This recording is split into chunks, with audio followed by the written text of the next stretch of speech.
Now, before we begin, it's my pleasure to introduce our speaker for today, 𝐿𝐴𝐻𝐿. Now, currently, Hui-Chun is an advisor in 𝐷𝐵𝐿 Economics since 2024, where she brings her expertise in research and analysis in the palm oil markets to 𝐷𝐵𝐿's oil and oilseed monthly analysis.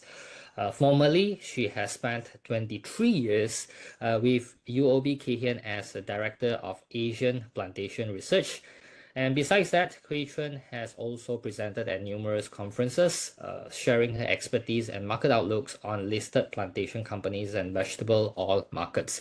So without further ado, let me pass this presentation over to Hui-Chun. Hui-Chun, the floor is yours. Thank you. Thank you, CJ. Hi, good evening, everyone. And thanks, everyone, for taking time to join these sessions. I will now share my slides with you. And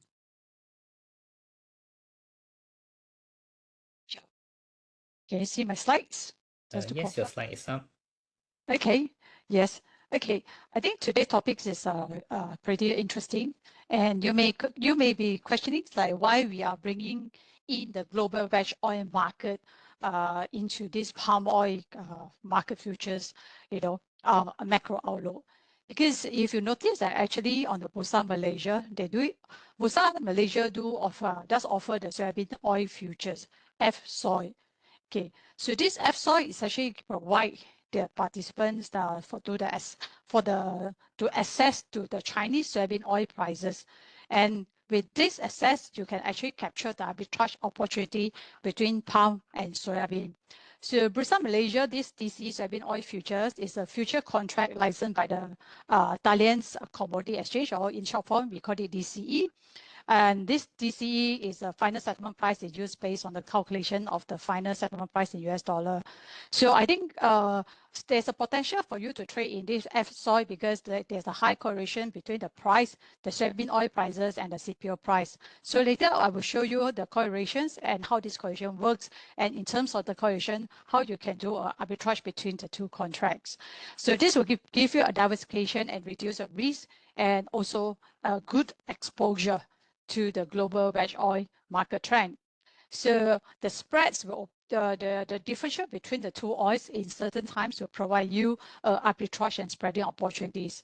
I will not go further details into this. Of course, if you want to have more information, there's always information on Bursa website. Then you can actually check out for more information. So as I mentioned, why are we looking at the FSOY and FCPO?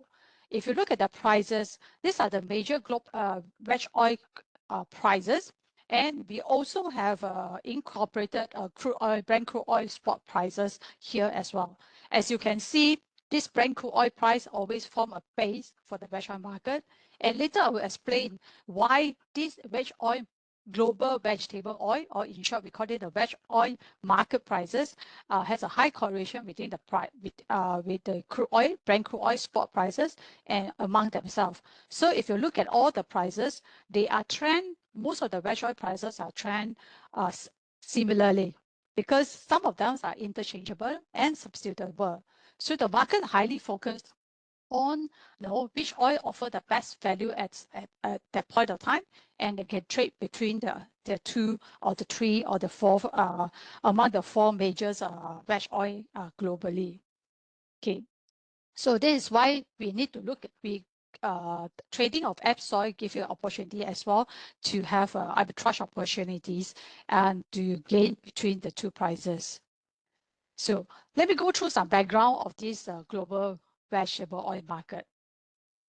So as a glance, if you look at it, on the supply side of the global veg oil, they actually break down to a couple of types. There's 17 oils and fats globally, but the major ones are made up by the palm oil, soybean oil, rapeseed oil, sunflower oil, peanut oil, palm kernel oil, and coconut oil.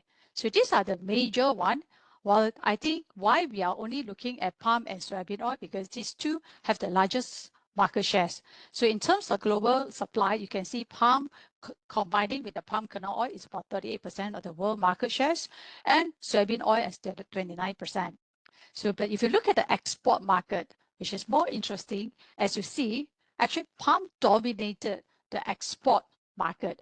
with a 52% market share. So as you're all aware, Malaysia and Indonesia are the two major palm oil producers. Both countries actually contributed close to 87% of global production. Whereas for Malaysia, we export close to 90%, Indonesia exporting about 65% of what they produce. So they make the palm oil the world's largest traded veg oil by type. So it followed by the soybean oil and rapeseed oil. So if you look at the consumptions of the veg oil markets, it's pretty interesting. So most people would think of it, oh, this is a vegetable oil, and most of the oil will be used in the food market. Yes, that's not it.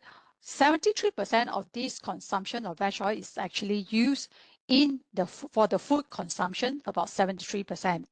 But increasingly, we are also seeing that the use of veg oil in biodiesel have increased. This is actually about 23%. Sorry, the numbers have hidden somewhere. So it's about 23% and followed by oleochemicals and other industrial. So in that biodiesel, if you compare like 20 years ago, this wasn't there. Why these prices become more dominant is because of the high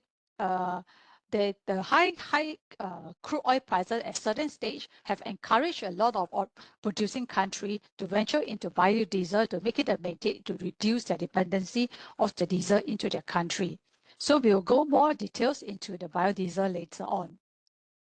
So this is give you an overview of the supplies and the traders and the consumptions of veg oil on the global side. So if you take a closer look on the soybean oil, which I did mention why we are focusing on these two, because these are the two that highly competitive to each other. Okay, if you look at the soybean oil side, right? As I mentioned that in terms of total export, palm oil could be the highest in terms of the export, the major oil export globally, because the others oil seeds, right? Their exports are mostly in the form of seed, not so much on the oil. So that's why, but if we convert the oils in the oil seeds that are being exported out, actually soybean is catching up with palm very closely, because you need to crush the soybean to get the oil. So in all this crushing, you get the oil as well. When you export the soybean, which means that you are also exporting the soybean oil. As a result of that, we have converted that into the oil form, and that is why we say that soybean oil prices and palm is highly correlated, because both of them have seen an increase in terms of export, and they are fighting for the market shares now, because you see the volumes are catching up from the soy side. So, and this also is a very interesting trend that you have to take notes, and that will explain some of the price correlations that we'll see later. And as you can see very clearly, in terms of the palm oil export have reached its peak somewhere in 2018, 2019, and we start to be stagnant and going downwards. Whereas if you look at the soybean side, soybean has been growing very fast and is still growing. And very soon, I think soybean will be on par or overtaking palm oil as the world's largest traded oil, when we incorporated the oils in the seeds export. So this is pretty much a very interesting kind of trends that we observe. So you may have the next question: which are the market we should monitor in terms of soybean? Okay, we know that Malaysia and Indonesia are the two largest palm oil producers.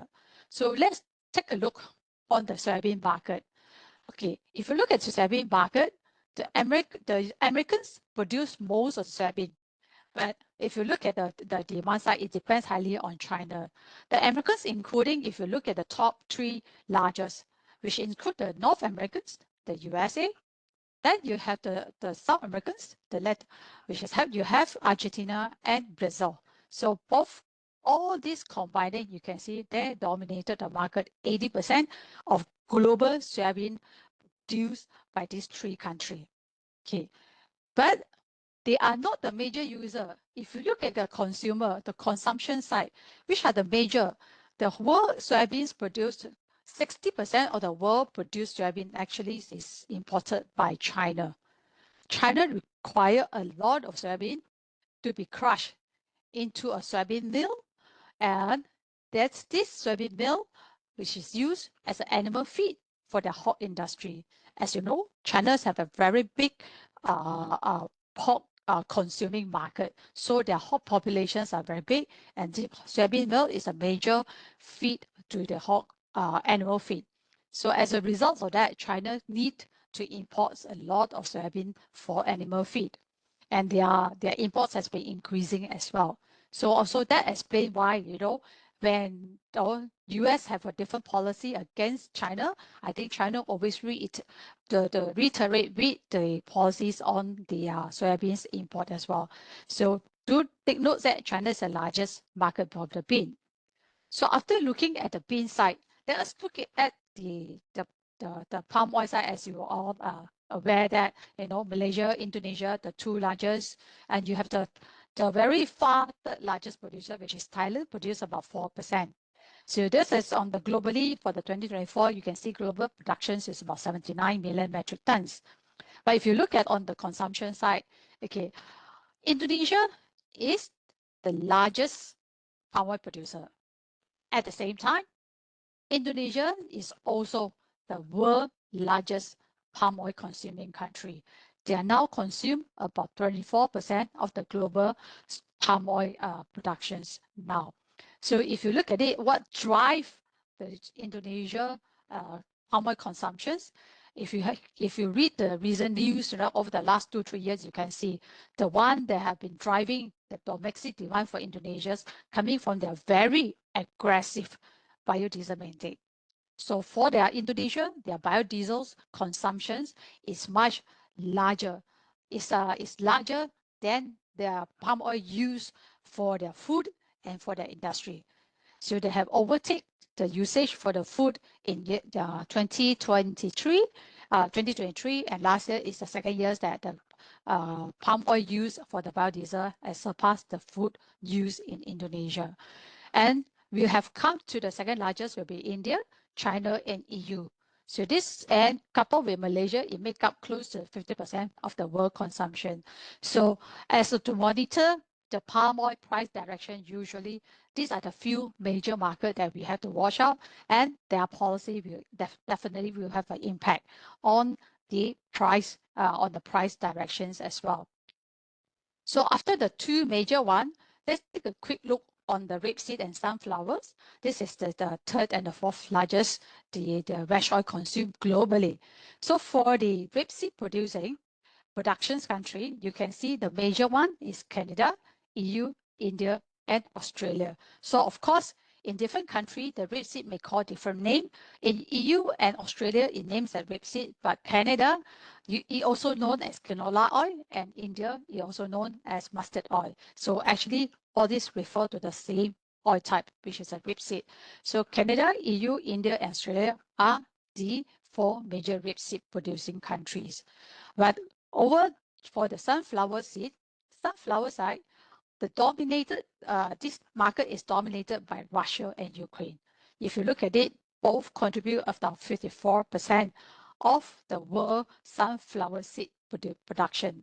So this is also explained why when the Russia start attacking Ukraine, you know, we can see the sunflowers prices have shoot up and the sunflower oil prices have increased, and that has a spillover impact to other veg oil market as well. It's because although they are small in terms of the total contribution, but you know, without these small oils coming in, you need other oils to replace. So that's why what happened into the sunflower will also affect the others veg oil market as well. So this is a glance of what is happening on the production and supplies and demand for the major veg oil market. So next, if you take a look on the factors to monitor for production. So what is the key factors to monitor? You have to bear in mind that for the oilseed planting, because unlike when oil palm tree planted, the tree will be there for the next 25 years, even the next 30-35 years if you don't replant it. And the oldest oil palm trees in Malaysia is actually aged about 110 and above. You know, it's about 115 years this year. It still survived, it's still standing there. So, but for our competing oil, some soybean, rapeseed, and sunflowers, these are in the form of annual crops. So they will plant at a different season at the different countries. So once they plant it, you can see we have a different planting seasons. Soybean planting season in US, and it's started now, and it will harvest towards the third quarter, and this will follow by the planting seasons in South America. Okay, and bear in mind that the competing oil, the competing veg oil for palm, which is a soybean oil, rapeseed oil, and sunflower oils, they come in the form of seed first before they are being transformed into the oil by crushing the seed. And for the soybean, they always crush for the meal, not for the oil. Okay, so if you look at the US soybean market, the availability is always towards the late third quarter and fourth quarter of the year, and also into the first, second quarter of the year. And if you look at the rapeseed side, rapeseed in Canada will be in the market. Their planting season start in May, and they will be available in the market in the late third quarter as well. And same goes to the EU and Australia. So each of the different oil seeds have a different planting season and harvesting season. And interestingly, if you look at this table and chart, right? If you look at it, there's always an empty space between July and August, and also early of the year. So sometimes you can see spillover of the Brazil coming in earlier or later. Okay, and if you notice that, this seasonality also play a critical factors for the price movement for palm. So usually we look at it, palm have a very high productions in third quarter, and without any other factors that come into the impact, usually we also see a good third quarter prices, because in the 3Q, the availability of the competing oil is very low. So it's less competing oil, so the market highly dependence on the palm, and palm is a perfect oil during the summer months. A lot of the markets like to use palm oil during the summer months, and the accessibility of market also increased during the summer month. So usually the third quarter you see high production, high prices, without just purely looking at supply and demand.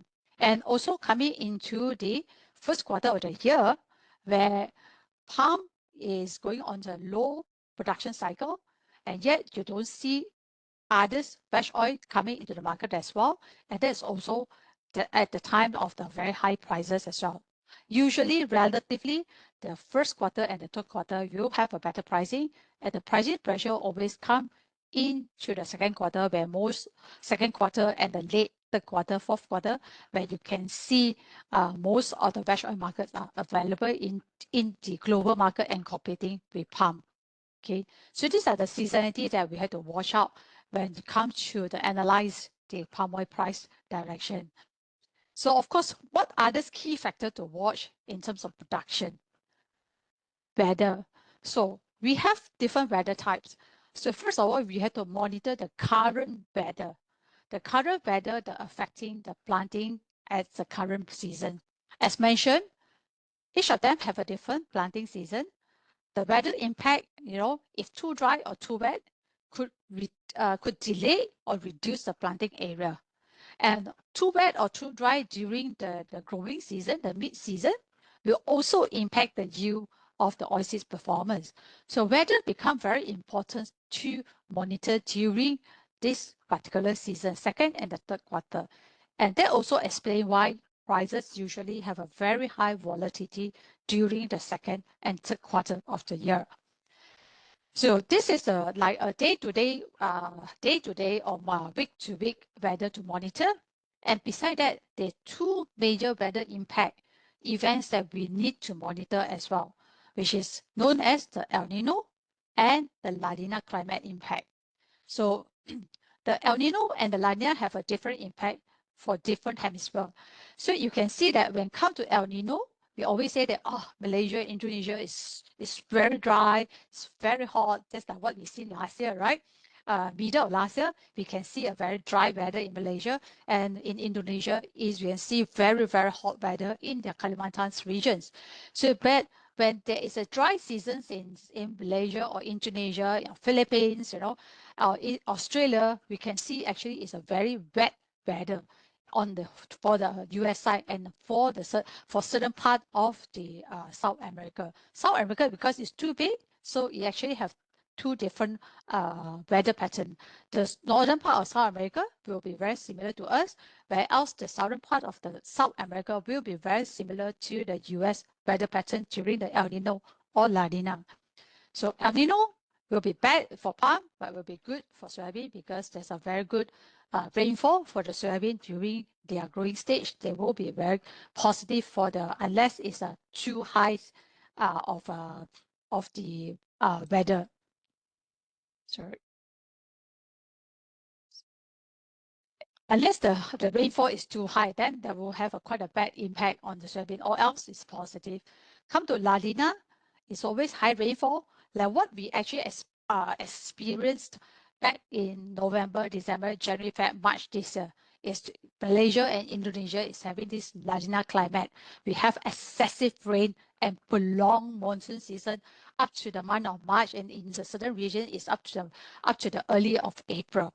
So when we're having a very wet weather over here, you can see that Brazil or Argentina or the US, certain regions are experience dry season, and that actually will impact their production as well. So these are the few major factors that we need to monitor for the production and the supplies of the palm oil and other oil seeds. Okay. So after looking at the production side, so let us move on to the demand. So what are the factors to monitor for demand? So just a very quick glance on the demand for the veg oil market. If you look at the global veg oil consumption since 2000, is the consumption for veg oil, because this is the staple food. You can see the consumption has been growing all the years. I think, except during this COVID years, we see a slight drop, a marginal decline in terms of the consumptions, or else you can see it's a one line up. And if you look at the one that is growing very fast lately, since I think we'll say since the mid 2014, 2015, you can see this green line, this light green. You can see from a very, very small percentage become one of the major one. It's already take or like about 20%, 27%, 25% of the veg oil consumption globally. And also it actually surpassed the others usage, as I mentioned, for the oleochemical and other industry use.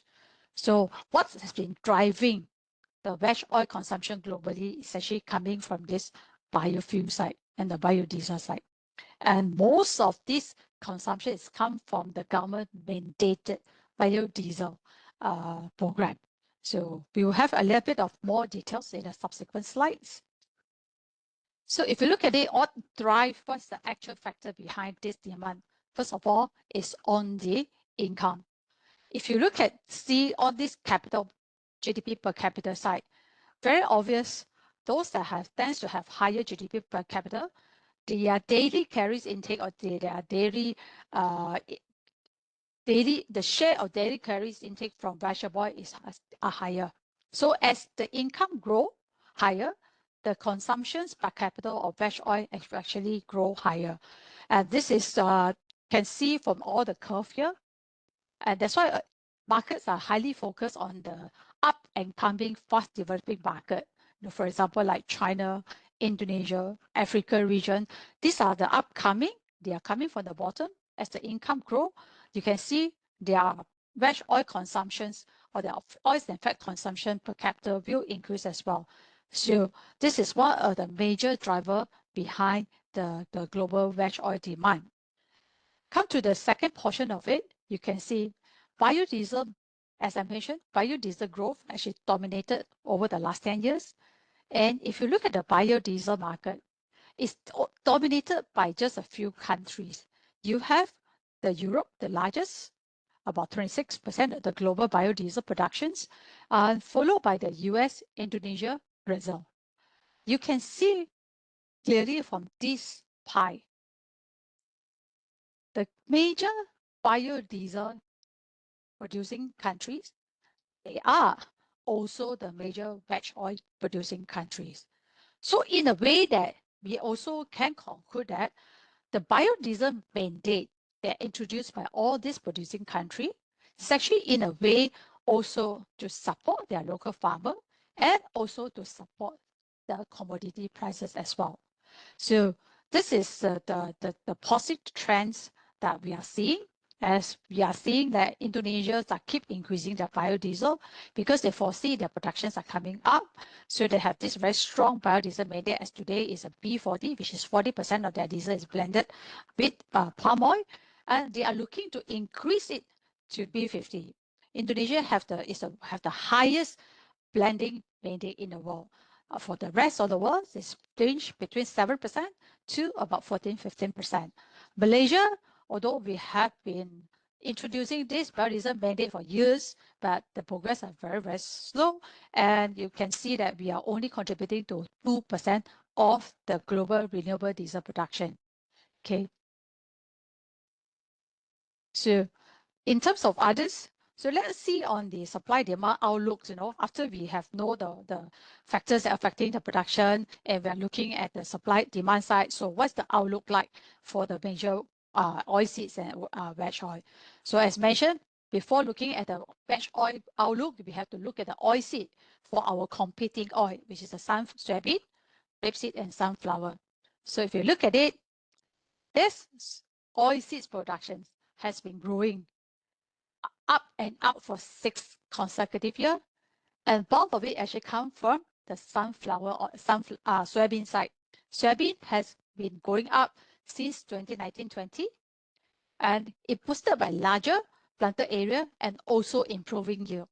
Unlike palm, we are seeing a declining or stagnation in terms of our oil yield, but for some soybean, we are seeing their oil use has been increased, and their yield per hectare for soybean also has been rising, and the same happened to the rapeseed as well. So they have been consecutively going on the uptrend, and in terms of the crush volume, because you need to crush before you can produce the oil. If they produce a bean without crushing it, you can't get the oil. So at the same time also, we are looking at the crushing volume is also on the rising trend. So as a result of that, you can look at that, the availability of the competing oil are increasing and is rising. But if you notice that towards the last 2 years, in 2024, 2023, 2024, we start seeing, there is a build up in the oil seeds inventory. So if you look at it clearly, right, you can see the incremental of soybean supply is much faster than the crushing volume. As a result of this trend, you can see there's a build up in South soybean. So this soybean build up in soybean oil stock also created a risk to the market. If the soybean oil prices are very good and the crusher can crush the bean for the oil and sell the meal cheaper, and that will encourage them to crush, and suddenly your market from an undersupply kind of veg oil market to oversupply. So we also need to monitor this, the stocks for the oil seeds, and when is the best economic situation for this to be crushed for the oil, not for the meal. So the oil prices have to be very high. Also, that is an indicator for us to monitor on that as well. So this is the scenario that we conclude that there's enough of oil seed supply in the market, and there is an oversupply scenario at this point of time on the oil seed side. We else come to the veg oil market. The veg oil markets experience a different scenario. The growth has been stagnant. If you look at the growth, it's not as fast as the oil seed. And the key contributor is actually, you look at the bottom green bar. The key contributor to this stagnation in the production growth coming from the palm, because palm has not been growing. So as I mentioned, we have a stagnant yield, and we're also losing some areas in Malaysia. So that contributed to the stagnations in terms of the global palm oil productions. So whereas in the consumption, we are seeing a faster growth in terms of consumption. And again, as mentioned, it's actually driven by the palm side and by the biodiesel usage in palm and soybean. As a result of that, the veg oil prices, veg oil stocks have declined for 2 consecutive years, and that's explained why you can see the global veg oil price has been very stable and has been staying at an elevated level for quite some time. So these are the dynamic behind the global veg oil supply and demand. So beside this, what are the other factors that contributing to the movement or to the price movement that we need to monitor? I think at this point of time, none other than the government policies. So the government policies has been globally, you can see a lot of flip-flopping, a lot of new policy been introduced, a lot of protective policy has been introduced in the market to protect their own markets. There's a lot of trade barriers and non-trade barriers everywhere. So first of all, the tariff barrier. So you can look at it on the producing country side. You know, we keep seeing a lot of export tax changes in the 2 major producing countries, which is the Indonesia and Argentina. And like recently, Indonesia just increased their export duties, and that will change in terms of the price outlook and also the demand and supply dynamic as well. For the import countries, the one that have frequently changed quite and will have a key factors that determine the price for palm is always come from India. India, sometimes the movement of the taxes are quite drastic as well. So these are the tariff barrier, non-tariff barrier.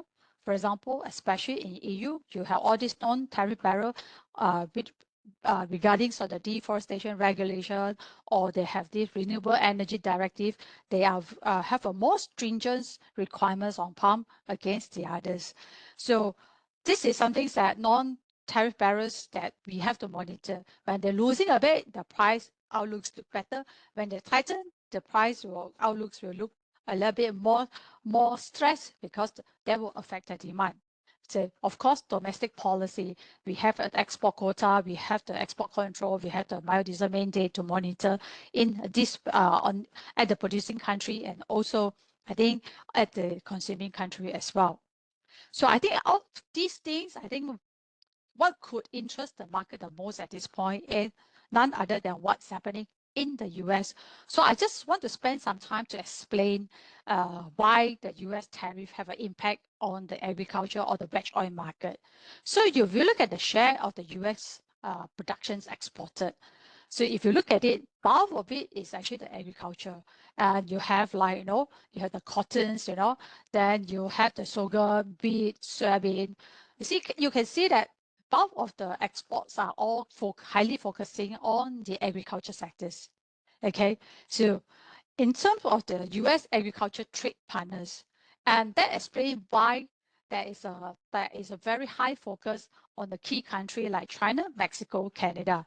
So if you look at it in terms of US agriculture export destination, it's dominated by Mexico, Canada, and China. In terms of the import origins, it's Mexico and Canada and EU. Okay, so if you look at it, the first targets they have when they introduced this tariff, by Trump's recently these are the 4 major markets they are targeting at: Mexico, Canada, China, and EU.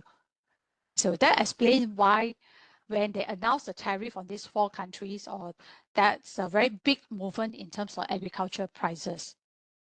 So if you look at the China shares of US agriculture exports, this is the biggest trump cards that they have in terms of the controlling from the China side. Is China is a major export market for US sorghum and soybean.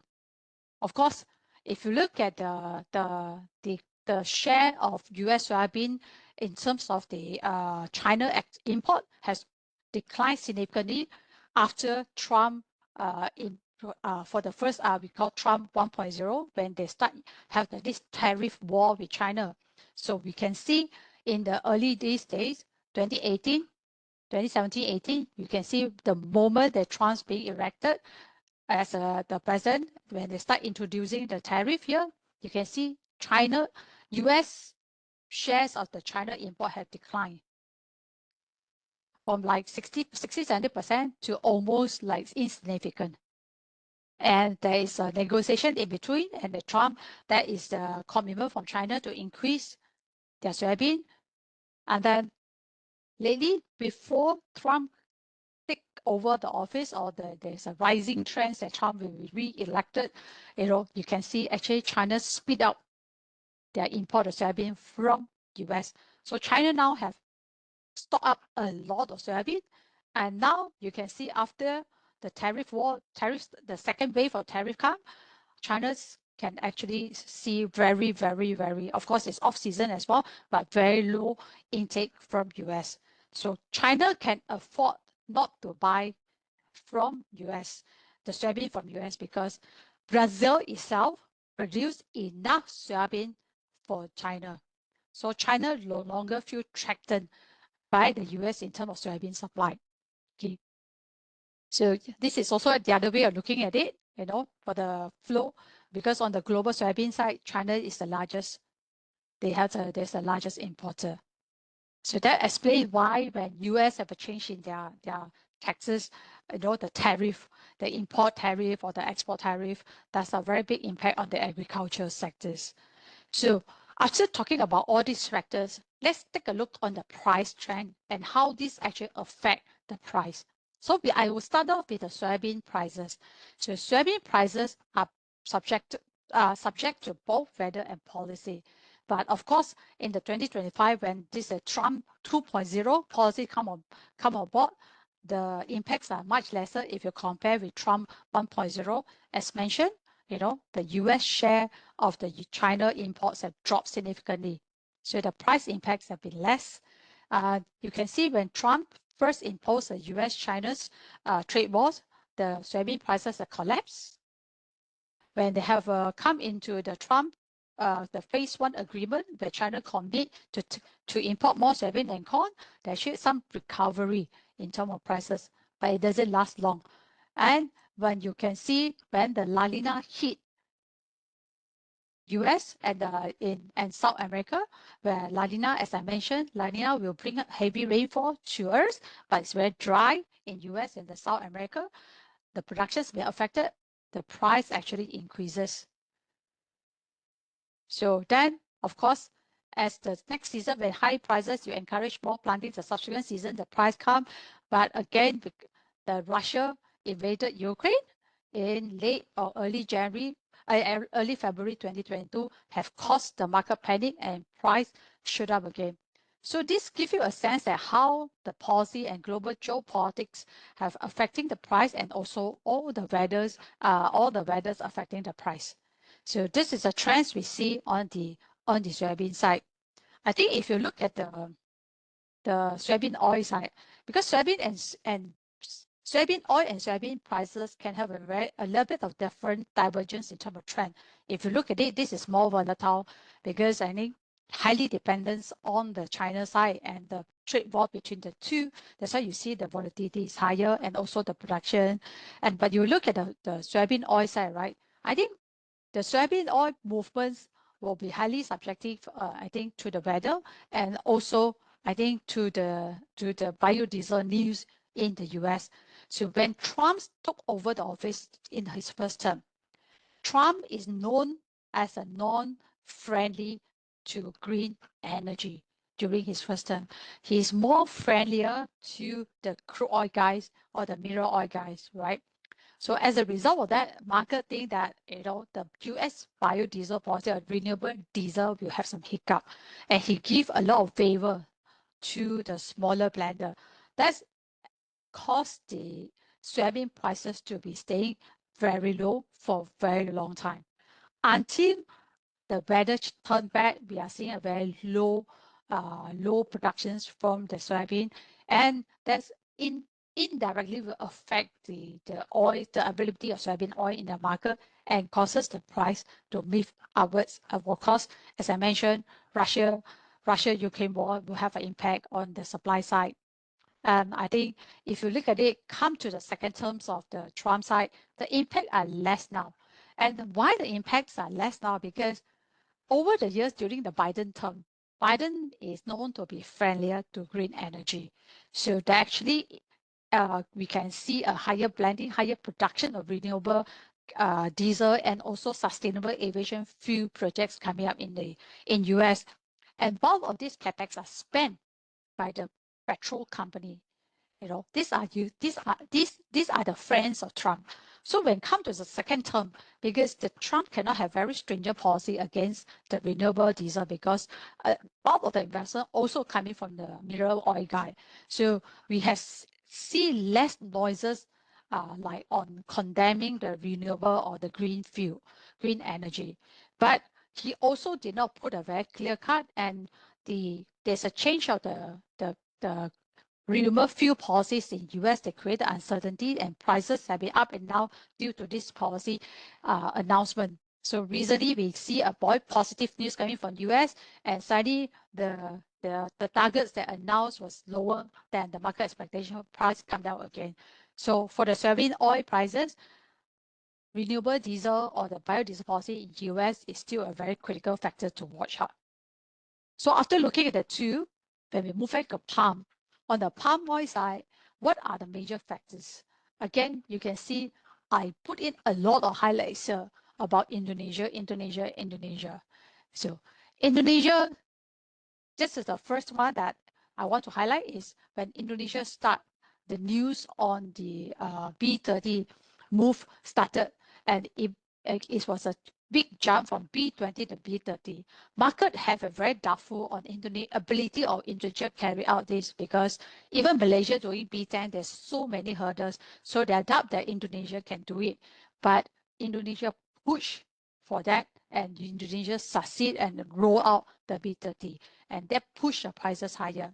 Of course, in between the hiccup and other things that happen, prices have come, but the La Nina happened in Malaysia, and coupled with the disruption during the COVID time has pushed the prices. Coupled with what happened in the US, the La Nina affecting the US soybean production, palm prices have a very good run in 2020 to 2022, 2021, and price have been staying quite high.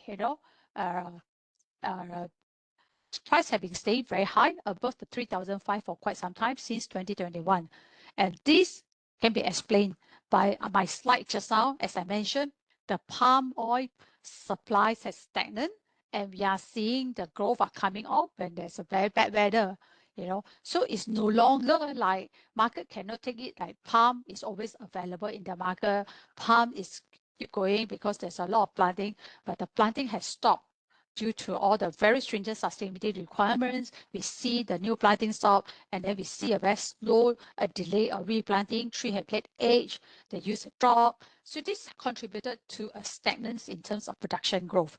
So that actually is a very supportive factors to put a higher floor price for palm. So palm have been staying above the 3,004, like how many years? It's already the fourth consecutive year. And I think markets now are looking at the kind of very supportive at like 3,005 level. So again, key factors to watch out for the palm prices, movement in palm prices, always a policy. Indonesia policy have a very, very significant impact on the movement. The moment they say they increase the mandate, the price will go up. The moment they say they increase the taxes, the price will go up. The moment they say they want to increase the domestic the domestic market obligation, where they allocate a certain volume for their domestic market and limit the export, prices will move. So all this movement in Indonesia policy, which unfortunately is pretty frequent, that actually will affect the price movement and the volatility of the palm prices. Okay, so if you look at all this, right, how do we read all this event? Okay, if you look at, if we're combining the palm oil and the soybean oil, you can see they are highly correlated and movements are very much similar. Except, this is a year that when palm prices collapse, there's a huge supplies coming out. The jump was pushed out by the Indonesia biodiesel, the export ban, and also the Ukraine war. And suddenly, when Indonesia uplifted the ban, the prices collapsed, right? So other than that, you can see the movements has been quite in line, quite similar. And if you notice, in the past, palm is always trading at a discount to soybean. This year, we see a parity because palm suffer from a drop in production due to the dryness, the earlier dryness, cost of production can come down, and also there is a high usage of the palm in the biodiesel when the palm oil gas oils. Palm oil was cheaper than the gas oil during the 2008. If you remember, there's a surge in gas oil prices, and that actually helps to support the veg oil market. But if you look at it overall, we have been seeing when palm supply is tight, they trade at parity and slight premium, and they will back into the discount. But as you move on to the recent year, especially after the 2020, as I mentioned, palm oil supplies or palm oil availability of palm oil for export market has hit its peak in 2019. It's at the highest level and start coming off. As when these exports volumes have started to be stagnant and coming off, and productions has not been growing, you can see quite some time palm you do trade at a premium to soybean oil. So how do you look at this? How do you want to make use of these opportunities? So you have to bear in mind, palm will no longer trade at a very big discount. And if you hear about market talking about, palm need to have 300 or back to $200-300 discount to soybean to encourage the market, it will not happen anymore. So as we have seen that, let me remind you of what we are seeing on the very early slides. In terms of the world supplies and demand, you can see this explains why palm trade at a discount, because the growth is like unstoppable, and this partly contributed by the high growth in Indonesia. Okay, and you can see soybean growth was pretty much very slow until like 2010, and when we see the new seed that produced in used in US and Brazil start giving a very high yield, the growth have just exploded. The growth has catch up, and now they are catching up with the palm. So with this kind of trend, it's very hard for us to see palm will trade at the previous big discount to soybean oil to gain the market shares. So this have changed the market dynamic, and this has changed the way how we look at the arbitrage opportunity between the palm and the soybean oil. Okay. So let me move back, sorry. So if you come back to the price trend here. So as mentioned, so how we take the opportunity or the arbitrage opportunity between the two. So I have actually do up this price spread between the Bursa Malaysia 3rd-month contract. This is a Bursa Malaysia 3rd-month CPO contract, BMT 3rd-month contract, versus the US Chicago Board of Trade soybean oil prices. Of course, better if you are using F-soil to trade, it's better to do a comparison within the DCE Dalian soybean oil price. Unfortunately, I do not have the data with me for that, so I have used the US Seaboard soybean oil price as a proxy. Okay, so if you look at, you can do a similar studies, compare the BMD and the Dalian contract. So what you do is you I take out the spread between the two oil, I plot out the trend, and for the last 25 years, this is the mean. It's about 130 US dollar difference is the mean, the discount, palm discount to soybean. And I work out on that 1 standard deviation above and below and 2 standard deviation, and this is the divergence from the norm. So if you look at it, right, whenever there is a divergence from the mean to 1 standard deviation or even 2 standard deviation, the price will eventually move back down to the mean. So this is when you do the tracking on the spread between the two oil, that give you an idea, when should you do the arbitrage opportunity, i.e. you want to sell the palm and buy the bean or otherwise, you know. So this will see that whenever there is a big, the spread hit positive one standard deviation or negative one standard deviation, there's a good opportunity for this gap to be reversed back to mean. So this creates the arbitrage opportunity. Of course, the biggest opportunity will come when this is a very excessive move, when you hit a 2 standard deviation. And we only recently see these trends happen. And you can see, of course, palm have been staying quite a premium to the soybean oil for some times recently because of the tightness of the palm. So the latest one we have seen that since November 2024, palm have a very good run. Palm prices have run ahead of soybean oil, and we see the palm losing market share, demand coming off, and now when palm productions are coming off, prices come off. And this is a very good opportunity when the palm was very high and soybean oil does not really move because of the subdued or the uncertainty of the US biodiesel policy. You know, that is a very big gap. And now we are seeing the gap coming off, moving back to the 1 standard deviation. And will this move it back to the mean? You know, that's we have to see. And a very high chance, as I mentioned here, on the US side, US prices have moved up, and the new policies, you know, if any positive news coming out from the US policy side, we may see a movement on that. So you have to have the spread here to actually help you to look at the both contract. Always remember, you know, monitor the spread between the two prices. Whenever they move above the mean or below the mean, hit 1 standard deviation, there's always an opportunity to arbitrage between the F-soy and the FCPO. I think these trends have been quite obvious. You can remember you have to use, because the F-soy is depending on Thailand exchange, so it's better to use Thailand soybean oil as a benchmark and the DC and the Bursa third month contract as a benchmark, and you look between the two prices. I think with that will be my last slides, and I think I will pass it back to CY.